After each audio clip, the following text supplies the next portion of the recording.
Point 4. Question du ministère des Affaires étrangères. La mise en place d'un service de contre-espionnage généralisé ne fonctionne déjà plus. Nous perdons les contacts rapidement, ne pouvons pas assurer leur protection ou vérifier et coordonner leurs actions, et enfin les financer. Nous ne pouvons donc faire face au pillage de données, comme au vol généralisé de nos biens, sans pour autant bénéficier d'un retour.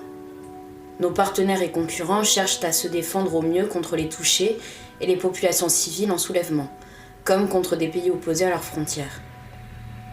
Certains pays y voient des manipulations d'autres États et se replient toujours plus, avec la crainte de réactions sous la forme d'agressions sévères.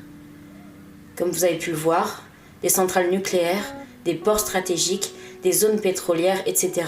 ont été assaillis ou exterminés, sans que nous ne connaissions avec fiabilité l'origine des attaques. Nous n'avons pas de solution, par manque de possibilités de réunion sur les questions. Vous devez savoir que nous ne parvenons plus à assurer des commissions spéciales. Il n'y a plus assez d'experts saisissables, ni de lieux sécurisés pour les recevoir. Nous informons les 12 que nous allons fermer ce ministère pour les raisons évoquées et maintiendrons le contact avec les autres pays par le biais des 2 autres ministères, celui de l'économie et des finances et celui des armées. Réponse du groupe. Nous comprenons que les mises en quarantaine n'ont pas suffi et ne savons pas quoi répondre ici. Cette annonce avait plongé Mars dans un état de sidération, ce qui a sûrement contribué à son retrait progressif du groupe. Nous déplorons largement les conclusions et souhaitons le maintien d'un ministère spécifique pour les relations internationales, surtout en l'absence d'un chef de l'exécutif. C'est plus que la fin des relations humaines sur le plan international.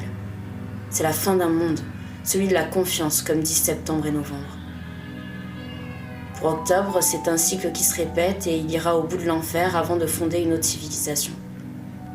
Selon elle, ce fut toujours le cas, avec les Égyptiens, les Romains, les Chinois, les Aztèques, les Amérindiens, les Européens et tant d'autres.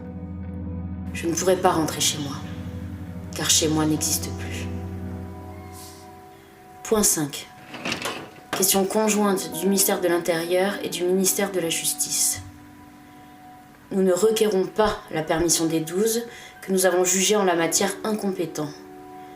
Conformément au protocole, nous ne sommes pas tenus de demander une application. Il est effectivement fait mention à la ligne 1 de la page 2 de l'annexe 12 du protocole que nous sommes contraints de transmettre une information et appliquer sans réserve les préconisations des 12. Nous informons alors les 12 que les touchés deviennent particulièrement agressifs. Ils envahissent les zones de quarantaine. Nous n'avons plus les moyens de protéger, arrêter et assurer un service fonctionnel de justice. Même dans ce cas, ces criminels ne disposent pas, de toute évidence, d'une capacité de raisonnement suffisante pour être poursuivis en justice.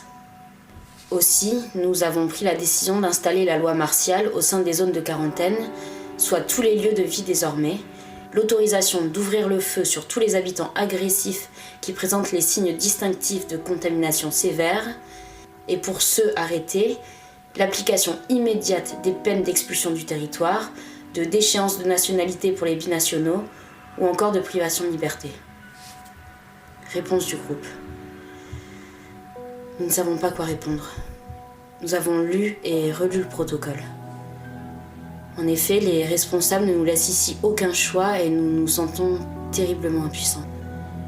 J'ai ressenti une sorte de viol de ma personne en lisant le rapport du ministère de l'Intérieur et de la Justice. Je ne suis pas la seule d'ailleurs. Oud s'est foutu de nous, en nous disant que finalement, il avait bien raison depuis le début, comme février, que notre présence ne change rien. Juillet s'est remis en mode enquête. Enfin, je ne pense pas qu'il ait arrêté. Seulement, c'était moins visible. Je sais, je suis paradoxale. Je me plains d'exercer des responsabilités folles ici, et là, je pleure qu'on ne me sollicite pas. Mais bordel, Schrödinger, vous comprenez ce que je veux dire, là ? Putain de merde, de salopard, de politique. Vous nous enfermez là pour ces conneries de décisions à prendre, et si ça vous plaît pas, vous nous dégagez. J'ai une réponse pour eux, bien personnelle, à défaut de transmettre une opinion du groupe. Ce ministère, il peut prendre son rapport à la con et l'enfoncer profondément dans un lieu qui sera plus accueillant que nous. Voilà ma préconisation mensuelle. Vous pouvez transmettre. Validation des réponses du groupe des 12, soumise à la réserve de la responsable Janvier, toujours moi. 9 votes sur 12, 3 membres se sont abstenus. Vous souhaitez connaître les ressentis des 12 à propos des conséquences des décisions du mois et du rapport de février, puisque cela semble déterminer leur réponse. Poursuivez en 3.9. Vous préférez poursuivre les réflexions de janvier concernant ce mois de mars. Dirigez-vous en 3.12.